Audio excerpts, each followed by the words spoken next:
नमस्कार दोस्तों, जय हिंद, वंदे मातरम। सभी मित्रों का, सभी भावी अध्यापक अध्यापिकाओं का, शिक्षक भाई बहनों का स्वागत अभिनंदन है शिक्षक भर्ती के प्लेटफॉर्म पर YouTube channel Jaiswal coaching centre पर। दोस्तों, मैं आपके साथ जायसवाल सर बात करेंगे आज की इस वीडियो में। संस्कृत की बेहतरीन क्लास आपको 11 बजे चल रही है, सभी लोगों को मालूम है। सभी लोग 11 बजे आ जाएं, क्लासेस ज्वाइन करेंगे। 4 बजे आपकी हिंदी की क्लास होगी और शाम को 7 बजे आपकी बाल विकास यानी सीडीपी की क्लास होगी। सभी क्लासेस अटेंड करें। शाम को 7 बजे लाइव क्लास होती है। तो संस्कृत के ये 30 महत्वपूर्ण प्रश्न रहेंगे दोस्तों। व्याकरण के 15 प्रश्न यहाँ पे कंबाइंड किया गया है, कॉम्बिनेशन किया गया है आपके सिलेबस एग्जाम पैटर्न पर, जो भी आपके एग्जाम में पूछे जाते हैं। और आपके 15 बेहतरीन शिक्षण शास्त्र के प्रश्न जो आपके लेवल के लिए हैं, यानी कि एमपीटीटी के लिए लेवल के यहाँ पे प्रश्न रहने वाले हैं। तो चलिए शुरू करते हैं दोस्तों। इसके पिछले क्लासेस देखना चाहते हैं तो आई बटन पे लिंक आएगा, आप लोग देख सकते हैं। शुरू करते हैं 30 प्रश्नों का ये महाकुंभ। जी हाँ दोस्तों, 30 प्रश्नों का महाकुंभ शुरू हो चुका है। और 30 प्रश्नों में से कल हमने प्रश्न आपको किया था, कनेक्टिविटी करने की कोशिश करेंगे, जोड़ने की कोशिश करेंगे। कल हमने प्रश्न लास्ट किया था कि सहपुत्र अभिकुद्रति इत्यत विद्यन्ति स्यात्। तो यहाँ पर पुत्र की जगह यहाँ पे क्या आ जाएगी, वह क्या हो जाएगा, यहाँ पे पुत्रम हो जाएगा। क्या होगा, यहाँ पे पुत्रम हो जाएगा। ठीक है दोस्तों, ये पुत्रम हो जाएगा। सेकंड ऑप्शन आप लोगों का सही था। तो चलिए पहला प्रश्न देख लेते हैं, स्क्रीन पर आ चुका है। सभी मित्रों को जय हिंद, वंदे मातरम है। प्रश्न स्क्रीन पर देखेंगे कि हरि वैकुंठस् उपवसति इत्यत्र रेखांकित पदस स्थाने शुद्ध रूपम वर्तते। यानी कि वैकुंठस जो एक क्या है, रेखांकित पद है, इस पद के स्थान पर शुद्ध रूप को हमें चयन करना है कि हरि जो है वैकुंठस के जगह वैकुंठ होगा, वैकुंठे होगा, वैकुंठात होगा या वैकुंठम होगा। दोस्तों ध्यान दीजिएगा, ये वाक्य दिया गया है, वाक्य में एक अंडरलाइन दिया रहेगा पद में, उसमें बताना पड़ेगा इस जगह शुद्ध रूप क्या आएगा। बहुत इंपॉर्टेंट सिलेक्शन की दृष्टि से प्रश्न है। तो हरि वैकुंठम उपवसति हो जाएगा। क्या हो जाएगा, वैकुंठम यहाँ पे हो जाएगा। फोर्थ ऑप्शन आप लोगों का सही हो जाएगा। अगला प्रश्न देख लेते हैं क्या है। बालकस्य मोदकम रोचते इत्यत्र शुद्ध रूपम स्यात्। बालकस्य मोदकम रोचते, ठीक है, मोदक रोचते दिया गया है। ठीक है, इसका शुद्ध रूप क्या बोलेंगे। अब अंडरलाइन देखिए कहाँ पर है, बालक पर है, बालकश पर अंडरलाइन है। तो इस पद पर हमें शुद्ध रूप बताना है कि बालकेन होगा, बालकात होगा, बालकाय होगा या बालकम होगा। तो यहाँ पे क्या हो जाएगा, बालकाय मोदकम रोजते। क्या होगा, बालकश नहीं होगा, यहाँ पे बालकाय हो जाएगा। ठीक है दोस्तों, चलिए अगला प्रश्न देख रहे हैं, स्क्रीन पर आ चुका है। लाइक शेयर करते रहेंगे सभी प्यारे मित्र, क्योंकि आप लोग सभी लोग भावी अध्यापक अध्यापिकाएं हैं और ये शिक्षक फैमिली है, टीचरों की फैमिली है, शिक्षकों का परिवार है दोस्तों, ये आप सबका परिवार है। प्रश्न यह कि दुर्जन सज्जनाय विभेति इत्यत्र शुद्ध रूपम स्यात्। दोस्तों दुर्जनाय सज्जनाय दिया है, अब सज्जनाय विभेति दिया है।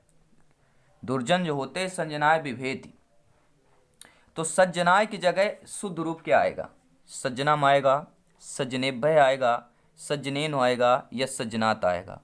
तो दुर्जनाय सज्जनात विभेति, दुर्जनाय सज्जनात विभेति, फोर्थ ऑप्शन आप लोगों का शुद्ध रूप सही हो जाएगा। अगला प्रश्न देख लेते हैं क्या दिया गया है। एक काम यानी कि क्रोधो जायते इत्यत्र स्यात्। काम को यहाँ पे किस रूप में आएगा, क्रोधो जायते, कामस्य क्रोधो जायते, कामे क्रोधो जायते, कामात क्रोधो जायते या काम क्रोधो जायते। तो यहाँ पे क्या आ जाएगा, तो यहाँ पे आ जाएगा कामात क्रोधो जायते आ जाएगा। क्या हो जाएगा, कामात आ जाएगा। ठीक है दोस्तों, तीसरा ऑप्शन आप लोगों को सही हो जाएगा। और ये ऐसे प्रश्न है दोस्तों जो शिक्षक भर्ती में पूछे गए प्रश्न है और आपके एग्जाम के लिए संभावित प्रश्न है। अगला प्रश्न देख लेते हैं, जिसे देखिए आपको अपठित गद्यांश आपका अपद्यांश और पद्यांश पूछा जाता है। गद्यांश पद्यांश में एक अंडरलाइन दे दिया जाएगा, उसमें किसी पद में दे दिया गया। मान लीजिए आपका अपठित गद्यांश में आया हुआ है कि कवि कालिदास श्रेष्ठ है। अब कवि की जगह अंडरलाइन दे दिया गया पद में कि इस पद को शुद्ध रूप में बताइए। तो शुद्ध रूप क्या हो जाएगा, इस अंडरलाइन को तो हमें खोजना पड़ेगा गद्यांश में, तो यही आपके ऑप्शन में दिया है। तो यहाँ पे क्या हो जाएगा, कबीना नाम क्या हो जाएगा, सेकंड ऑप्शन आप लोगों को सही हो जाएगा। कबीना नाम कबीर शिवा कालिदास है श्रेष्ठ है, आपका क्या हो जाएगा, सेकंड ऑप्शन सही हो जाएगा। अगला प्रश्न देख रहे हैं क्या है, स्क्रीन पर है। अत्याचारे कति उपसर्गय संति। आप लोगों को पता है उपसर्ग प्रत्यय से भी प्रश्न आते हैं। तो अत्याचारई पदे कति उपसर्गाय संति, यानी अत्याचार पद में कितने उपसर्ग हैं, एक है, दो है, तीन है, चत्वार है। तो आपके अत्याचार में कितने उपसर्ग है दोस्तों? सभी लोग कमेंट करेंगे। जी हाँ दोस्तों, कमेंट करेंगे अत्याचार पद में कितने उपसर्ग हैं। तो यहाँ पे आपके 3 उपसर्ग हैं। कितने उपसर्ग हैं? 3 है कि 2 है? सभी लोग कमेंट करेंगे। गलत, 3 उपसर्ग नहीं है दोस्तों। ध्यानपूर्वक देखिए, पहला तो आपका आ उपसर्ग निकल आता है, दूसरा कौन सा उपसर्ग है बताइए? 2 उपसर्ग निकलेंगे। अत्याचार में 2 उपसर्ग हैं, आ के बाद दूसरा कौन सा उपसर्ग है? कमेंट बॉक्स में फटाफट बताएंगे, सभी लोग बताएंगे। अध्यादेश पदे उपसर्ग वर्ते। अब अध्यादेश पदे में उपसर्ग क्या है? तो सिंपल सी बात है, सभी लोग बता सकते हैं। अध्यादेश में बड़ा आ जाएगा, ठीक है, ठीक है, बड़ा आ जाएगा। यहाँ पे आपका उपसर्ग निकल कर आ जाएगा। तो बड़ा किस में दिया है? सेकंड ऑप्शन में दिया है, तो आप लोगों को सही हो जाएगा। तो दोस्तों जायसवाल कोचिंग सेंटर को लाइक शेयर करते रहें, क्योंकि शिक्षक भर्ती का चैनल है। सिलेक्शन पाना है तो भैया प्रश्नों को चैनल की सभी क्लासेस ज्वाइन करना पड़ेगा। जी हाँ दोस्तों, बहुत से मेरे को आपके कमेंट आते हैं टेलीग्राम पर, व्हाट्सएप पर कि सर आप लोग पीडीएफ फाइल जो देते हैं कुछ में आपके आंसर नहीं होते, तो आंसर दे दीजिए, वीडियो में प्रॉब्लम होती है। तो मैं बताना चाहता हूँ, वीडियोज में जो आपको इन्फॉर्मेशन मिलेगी, नॉलेज मिलेगी, वो आपको पीडीएफ फाइल में नहीं मिल सकती, क्योंकि एक्स्ट्रा जो नॉलेज जो मिलती है, एक्सपीरियंस जो मिलता है आपको वीडियोज के माध्यम, क्लासेज के माध्यम से मिलता है दोस्तों, ठीक है। तो चलिए यहाँ पे क्लासेज देखिए, वहाँ पे दोबारा प्रैक्टिस कर सकते हैं। अगला प्रश्न देखेंगे, उपहारय पदे उपसर्गम वर्ते। देखिए सभी क्लासेज को आंसर देता हूँ, केवल आपके बाल विकास के लिए आंसर नहीं दे पाता हूँ, किसी में देता हूँ। ये सब आपके लिए है, समझ लीजिए, ठीक है। ये सिलेक्शन के पहले का प्रोसेस है, ये अपने आप को मोटिवेट करने का प्रोसेस है, अपने आप को आगे रखने का, फ्रंट में रखने का, तभी सिलेक्शन होगा दोस्तों। तो उपहारय पदे उपसर्गम वर्ते, उपहार पद में उपसर्ग क्या है? सभी लोग कमेंट करेंगे। उपहार पद में उपसर्ग है, तो सभी लोग जानते हैं उपहार पद में आपका उप उपसर्ग हो जाएगा, यानी तीसरा ऑप्शन आप लोगों का सही हो जाएगा। चलिए अगला प्रश्न देख लेते हैं, उत्कर्ष पदे उपसर्ग वर्तते। अब उत्कर्ष पद में उपसर्ग क्या होगा? तो सभी लोग बता सकते हैं, कमेंट करके बता दीजिए दोस्तों अगर आप लोगों को पता है। तो यहाँ पे सभी लोग जानते हैं, बहुत से बच्चे उत करेंगे, तो उत नहीं होगा, यहाँ पे उदकर्ष होगा, ठीक है, उद हो जाएगा, ठीक है। यहाँ पे उत नहीं उद आएगा, ये सभी लोग नोट कर लेंगे। छोटी छोटी बातें हैं जो हमें सिलेक्शन से रोकती है, सिलेक्शन के प्रोसेस से रोकती है, तो जरूर, क्योंकि जायसवाल सर आपको पूरा कन्फ्यूजन क्लियर करेंगे, कन्फ्यूजन एक भी नहीं रहेगा, तभी सिलेक्शन इंपॉर्टेंट है। प्रश्न देखेंगे, यत्र पूज्यते रमन्ते तत्र देवता अत्र पूर्यत। यत्र पूजन्ते रमन्ते, ठीक है, यत्र पूजन्ते रमन्ते तत्र देवता। अब कौन सा ऑप्शन आएगा? धनम आएगा, नार्यस्तु आएगा, पापय आएगा, आचार्य होगा। तो किसका पूजा करते हैं दोस्तों? यत्र नार्यस्तु रमन्ते तत्र देवता, क्या हो जाएगा? यत्र नार्यस्तु आ जाएगा, ठीक है। ये एक सूक्ति है, श्लोक है, कहीं से लिया गया है, इसमें राइट ऑप्शन आपका सेकंड हो जाएगा। चलिए अगला प्रश्न देख लेते हैं, क्या दिया गया है, सर्वप्रधानम अत्र पूर्यत। अब सर्वप्रधान में क्या आ जाएगा? धनम सर्वप्रधान अत्र पूर्यत, नारी सर्वप्रधान अत्र पूर्यत, पापय सर्वप्रधान अत्र पूर्यत, या विद्याधनम। तो देखिए यहाँ पे नारी और पाप तो हो नहीं सकता, सर्वप्रधान अत्र पूर्यत मतलब सर्वप्रधान में पूरा करता है, तो यहाँ पे आज की प्रेजेंट टाइम पे धनम है दोस्तों, धन ही है, तो धनम सर्वप्रधान अत्र पूर्यत हो जाएगा। ये भी एक सूक्ति है, श्लोक है, जहाँ से लिया गया है, तो यहाँ पे धनम हो जाएगा, पहला ऑप्शन आप लोगों का सही हो जाएगा। चलिए देख लेते हैं अगला प्रश्न, 2-3 प्रश्न व्याकरण के रह गए, इसके बाद आएगी आपकी शिक्षण शास्त्र की, यानी कि पेडागोजी के 15 बेहतरीन लाजवाब प्रश्न आपके एग्जाम पैटर्न पर, जो सिलेबस है उसी के आधार पर प्रश्न लाए जा रहे हैं। प्रश्न यह है, रामेण दूरदर्शनम पश्यति इत्यत्र शुद्ध रूपम स्यात्। जी हाँ दोस्तों, रामेण दूरदर्शनम पश्यत। अब पश्यत में रेखांकित पद है, इसमें शुद्ध रूप बताना है, क्या होगा? तो रामेण दूरदर्शनम दृश्यते, क्या हो जाएगा? रामेण दूरदर्शनम दृश्यते हो जाएगा, पश्यति नहीं होगा दोस्तों, क्या हो जाएगा? दृश्यते हो जाएगा, कि जो रामेण दूरदर्शनम पश्यते, जो रामायण है आपको दूरदर्शन में दिखाई देता है, दृश्यते यहाँ पे हो जाएगा, ठीक है। चलिए अगला प्रश्न देख लेते हैं, क्या पूछा जा रहा है, इसका फटाफट आप लोग कमेंट करेंगे। सा जलम पीते इत्यस्य कर्मवाच कर्त स्थले शुद्ध रूपम स्यात्। तो सा जलम पीते, तो सा जो अंडरलाइन है यहाँ पे कर्मवाच और कृत स्थल का शुद्ध रूप बताना है, तो क्या होगा? तम होगा, तेन होगा, तया होगा, या तस्य होगा। तो मैं आपको बता देता हूँ दोस्तों, सा जलम पीते नहीं होगा, यहाँ पे क्या हो जाएगा? तया होगा, क्या होगा? यहाँ पे तया जलम पीते हो जाएगा, सा जलम पीते नहीं, यहाँ पे तया जलम पीते होगा, क्या हो जाएगा? यहाँ पे सा के जगह तया हो जाएगा। तो कौन सा ऑप्शन आप लोगों को सही हो जाएगा? आपका तीसरा ऑप्शन सही हो जाएगा। चलिए अगला प्रश्न देख लेते हैं। 2 प्रश्न और रह गए हैं दोस्तों आपके व्याकरण के। राम शब्दस्य सप्तमी बहुवचनम स्यात्। अब राम शब्द का सप्तमी बहुवचन बताना है आपको। ये प्रश्न है, शिक्षक भर्ती का प्रश्न है, आपके सिलेबस का प्रश्न है, आपके एग्जाम का प्रश्न है दोस्तों कि राम शब्दस्य सप्तमी बहुवचन स्यात्। राम शब्द का यहाँ तो दोस्तों यहाँ पे राम का आपका सप्तमी रूप क्या हो जाएगा, रामे क्या हो जाएगा, मैं आपको बता देना चाहता हूँ। रामे होगा प्रथम वचन यानी एक वचन होगा, और आपका रामयो क्या हो जाएगा आपका, ठीक है, रामे रामयो, रामयो ये आपका द्विवचन हो जाएगा, और रामेशु जो है आपका तीसरा वचन कहलाएगा यानी बहुवचन कहलाएगा। तो रामस शब्द का सप्तमी बहुवचन रामेशु हो जाएगा। रामः रामौ रामाय, रामम रामौ रामान, रामे रामाभ्यम रामई, रामाय रामाभ्यम रामेभ्य, रामात रामाभ्यम रामेभ्य, रामश रामयो रामा राम, रामे रामयो रामेशु, हे राम हे रामौ हे रामाय। तो ये आपके राम शब्द के सात रूप और संबोधन थे, जानना बहुत जरूरी है दोस्तों। अब एक इंपॉर्टेंट प्रश्न है, इसको ध्यानपूर्वक देखिएगा। अब अशुद्ध युग्म को पहचानना है। सबसे ज्यादा प्रश्न पहले आते थे शुद्ध रूप में, अब हमें अशुद्ध रूप में पहचानना है कि अशुद्ध रूप कौन सा है। हरे हरि चतुर्थी एक वचन। देखिए जो हरि शब्द का धातु रूप है हरिये दिया है, इसका क्या है यहाँ पे चतुर्थी एक वचन दिया, बिल्कुल यहाँ पे सही दिया है। गुरु धातु का गुरुन जो रूप है यह द्वितीय बहुवचन में है, बिल्कुल सही बात है। रमा का जो रूप है रामाशु, यह सप्तमी एक वचन है, बिल्कुल सही बात है। और नदी का जो दिया है प्रथमा बहुवचन, नदी का नदी ही दिया है और प्रथम का बहुवचन दिया है। अब आप लोग यहाँ पे बताइए कौन सा गलत है कौन सा सही है, ठीक है, फटाफट बताएंगे। हरि गुरु रमा नदी, देखिए 4 का दिया गया था, हरि का दिया गया है क्या, चतुर्थी एक वचन का दिया गया है, ठीक है। तो हरि का क्या होता है, हरिये होता है, ये बिल्कुल सही बात है, क्या है, हरिये हरिभ्याम हरिभ्य होता है, ठीक है। इसके बाद आपका देख लेते हैं रमा का देख लेते हैं तीसरे ऑप्शन में। रमा का सप्तमी एक वचन दिया है, ठीक है। तो रमा के सप्तमी के एक वचन में रमायाम होता है, क्या होता है, रमायाय रामयो रामासु, ठीक है, सप्तमी एक वचन यहाँ पे दिया गया है। लेकिन रामासु जो है क्या है आपका सप्तमी बहुवचन में आएगा, ठीक है। तो यहाँ पे आपका ये गलत दिया गया है एक वचन में, ठीक है। चौथा ऑप्शन क्या दिया है, नदी का दिया गया है, ठीक है। तो नदी का भी देख लेते हैं, नदी का यहाँ पे क्या दिया गया है, प्रथम बहुवचन दिया गया है, ठीक है।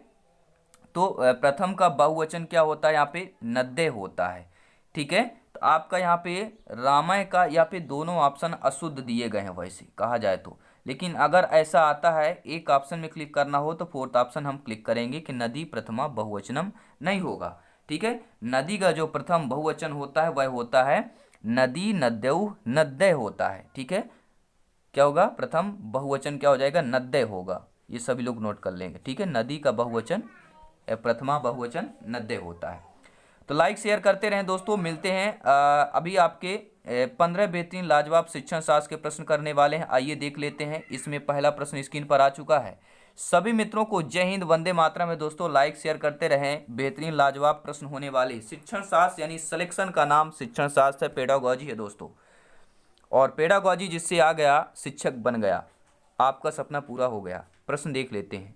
पंचतंत्रम इति रचना कश अस्ति, जो यहाँ दोस्तों पंचतंत्र के रचनाकार कौन है, नारायण पंडितस्य है, विष्णु शर्मा है, विशाख दत्त है, या आपके सुकस्य हैं। तो दोस्तों पंचतंत्र के रचनाकार आपके विष्णु शर्मा है, यानी राइट ऑप्शन आपका बी हो जाएगा। अभी भी ये जितने मेरे सब्सक्राइब भाई बहन हैं उन सभी को मेरा दिल से धन्यवाद है, दिल से थैंक यू है दोस्तों। अगला प्रश्न स्क्रीन पर देख लेते हैं। लेनिन अमृतम नाम महाकाव्यम केन लिखतम, दोस्तों लेनिनामृतम नाम एक महाकाव्य है, इसके लेखक कौन है, आपके पंडित पद्म शास्त्री हैं, भट्टमाथुराथेन हैं, डॉक्टर प्रभाकरेन हैं, या शिवदत्तेन हैं। तो लेनिनामृतम नाम महाकाव्यम केन लिखतम, तो आपका राइट ऑप्शन हो जाएगा पंडित पद्म शास्त्री, पहला ऑप्शन आप लोगों का सही हो जाएगा। अगला प्रश्न देख लेते हैं क्या दिया गया यहाँ पे। संस्कृत शिक्षणे किम श्रव्य साधन उपयोगम नस्ति, संस्कृत शिक्षण में कौन सा जो है श्रव्य साधन का उपयोग नहीं होता है, आकाशवाणी, मानचित्र, ग्रामोफोन, टेप रिकॉर्डर। तो श्रव्य का लिए सभी लोग समझ गए होंगे कि देखिए आकाशवाणी श्रव्य का होता है, ग्रामोफोन, टेप रिकॉर्डर, ये सभी श्रव्य साधन हैं। लेकिन मानचित्र जो है आपका यह दृश्य साधन कहला जाता है। तो संस्कृत शिक्षण में श्रव्य साधन का उपयोग आपका मानचित्र का नहीं होता है। चलिए अगला प्रश्न देख लेते हैं क्या दिया गया है। संस्कृत अध्यापकस्य अभिन्न मित्रम अस्ति। संस्कृत के अध्यापक का अभिन्न मित्र कौन होता है? दोस्तों अगर आप लोग संस्कृत अध्यापक के पद पर या अध्यापिका के पद पर नियुक्त होती है आपकी, तो आपका जो अभिन्न मित्र कौन होगा? श्यामपट्ट होगा, चार्ट होगा, चित्र होगा या मानचित्र होगा? तो सभी लोग जानते हैं, बार बार यह प्रश्न रिपीट हुआ है आपके शिक्षक भर्ती में। तो संस्कृत के अध्यापक का अभिन्न मित्र आपका श्यामपट्ट होता है। अगला प्रश्न देखेंगे, 5वां प्रश्न है, भाषा शिक्षणस्य महत्वपूर्ण विशेषता अस्ति। दोस्तों भाषा शिक्षण की महत्वपूर्ण विशेषता क्या होती है? सभी लोग कमेंट करेंगे। व्याकरणस्य ज्ञानम, व्यवहार ज्ञानम, शुद्धोच्चारणम या विद्यार्थी नाम रुचि। तो भाषा शिक्षण की महत्वपूर्ण विशेषता क्या होती है? शुद्ध उच्चारण। ठीक है, भाषा शिक्षण की महत्वपूर्ण यही विशेषता है कि शुद्ध उच्चारण करना, शुद्ध उच्चारण हो जाएगा। अगला प्रश्न देख लेते हैं, स्क्रीन पर है। वीडियो को लाइक शेयर करते रहेंगे क्योंकि आप लोग सभी लोग भावी अध्यापक अध्यापिकाएं हैं। दोस्तों प्रश्न यह है, निबंधात्मक परीक्षा के उपेक्षा विश्वसनीय का परीक्षा। यह प्रश्न रिपीट हुआ है और एक दो बार आ चुका है क्योंकि बहुत बार शिक्षक में पूछा गया है, शिक्षक भर्ती में टीटी एग्जाम में पूछा गया प्रश्न, इसलिए रिपीट कर रहे हैं। आप लोग बार बार रिपीट कर रहा हूँ, इन प्रश्नों को ज़्यादा महत्वपूर्ण दे रहे हैं क्योंकि संभावित प्रश्न हैं दोस्तों। तो निबंधात्मक परीक्षा की उपेक्षा विश्वसनीय कौन सा परीक्षा होती है? तो सभी लोग जानते हैं वस्तुनिष्ठ परीक्षा में सबसे अधिक विश्वसनीयता होती है। कैसे परीक्षा में? वस्तुनिष्ठ परीक्षा में विश्वसनीयता होती है। स्वाध्याय प्रलय सोपान संति। दोस्तों स्वाध्याय के जो प्रलय हैं उनके सोपान कौन से हैं? नियोजन, क्रियान्वय, मूल्यांकन या सर्वाणी। तो ये सभी जो दोस्तों स्वाध्याय प्रलय के सोपान हैं। चलिए अगला प्रश्न देख लेते हैं क्या दिया गया है। संस्कृत भाषा कौशलस्य प्रथम कौशलम अस्ति। संस्कृत भाषा के कौशल का प्रथम कौशल कौन होता है? तो सभी लोग जानते हैं श्रवण आपका पहला होता है और लेखन आपका चौथा होता है। प्रथम और ये हो गया अंतिम, ये सभी लोग नोट कर लेंगे, ये बहुत बार एग्जाम में पूछा जाता है। अगला प्रश्न देखेंगे, संस्कृत भाषा कौशलस्य प्रथम कौशलम अस्ति। संस्कृत भाषा का प्रथम कौशल कौन सा होता है? तो सभी लोग जानते हैं श्रवण जो है आपका प्रथम कौशल होता है। अगला प्रश्न देखेंगे, संस्कृत शिक्षणे परंपरागत सहयोग उपकरणम अस्ति। दोस्तों संस्कृत शिक्षण की परंपरागत सहयोग उपकरण कौन सा होता है? सहयोगी उपकरण कौन सा होता है? जी हाँ दोस्तों, संस्कृत शिक्षण के परंपरागत सहयोग उपकरण कौन सा होता है? दूरदर्शन, श्यामपट्ट, चित्र, आकाशवाणी। तो संस्कृत शिक्षण का परंपरागत सहयोग उपकरण जो होता है आपका श्यामपट्ट होता है, ये सभी लोग जानते हैं।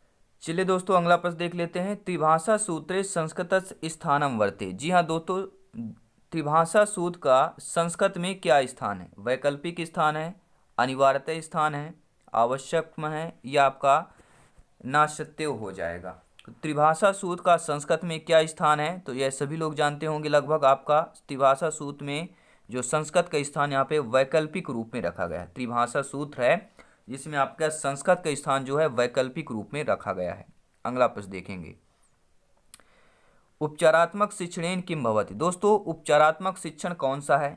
छात्रों का त्रुटि निवारण करना, पाठन का पाठनस्य पुनर्पुनः, लेखन कला से निपुण, लेखन कला में निपुण होना या उपर्युक्त सभी। तो उपचारात्मक शिक्षण क्या कौन सा होगा? दोस्तों उपचारात्मक शिक्षण जो होगा वह होगा छात्रों को त्रुटि का निवारण करना, पठन का पुनर्पुनः करना, अभ्यास करना, पठन को बार बार दोहराना, पुनर्पुनः अभ्यास करना, लेखन कला में निपुण होना। ये सभी जो दोस्तों है उपचारात्मक शिक्षण के होंगे।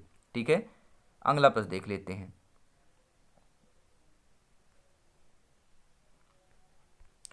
सर्वे गुणाः आश्रयन्ति रिक्त स्थानम परित्याग सूक्तम निपाम। तो सर्वे गुणाः आश्रयन्ति, तो सर्वे गुणाः क्या हो जाएगा?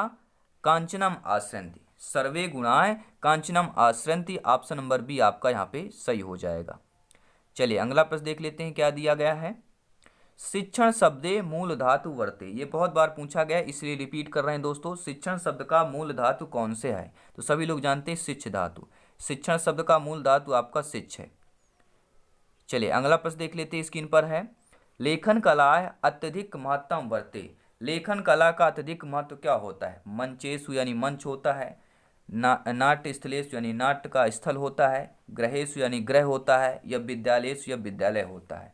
तो लेखन कला का अत्यधिक महत्व वर्ते कहाँ होता है? विद्यालय में होता है, यानी राइट ऑप्शन आपका फोर्थ हो जाएगा।